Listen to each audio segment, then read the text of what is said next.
شهر غریبه به نشونی اومدن، برای هم صدایی هم زبونی اومدن. منم مرد غریبه، جاده های پر غبار، سراپای وجودم اشتیاق و انتظار. پر از گشت و غبار میام از راه دور، من از قصه پرم توی سنگ سبون.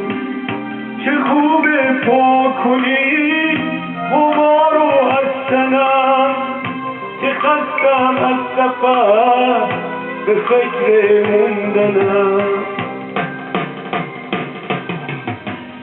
غریبه آشنا، غریبه آشنا، به حرفم گوش بده، بخون بازم برام پناه دستته دوتا دستان.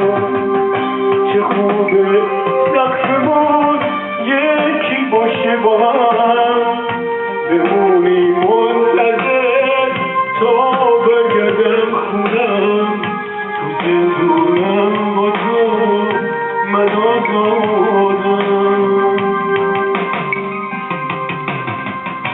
من شهر غریبه بی نشونی اومدم، برای هم صدایی هم زبونی اومدم. منم مرد غریبه، جاده های پر غبار، سراپای وجودم اشتیاق و انتظار. پر از گرد و غبار میام از راه دور، من از قصه پرم توی سنگ سبون. چه خوبه پاک کنی غبار رو از تنم، که خستم از سفر به فکر موندنم. غریبه آشنا، دوست دارم بیا، به حرفم گوش بده، بخون بازم برام پناه دستته دوتا دستان.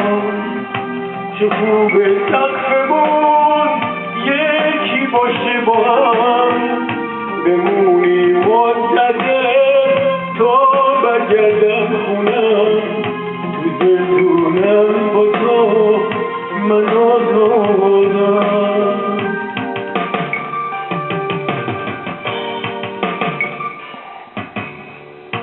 غریبه آشنا، دوست دارم بیا، به حرفم گوش بده، بخون بازم برام پناه دستته دوتا دستان.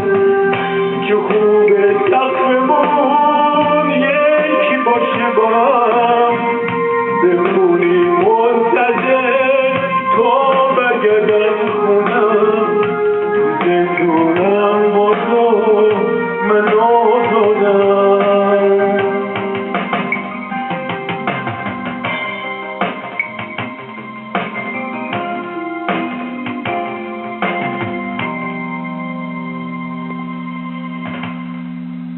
مرسی، خیلی ممنون.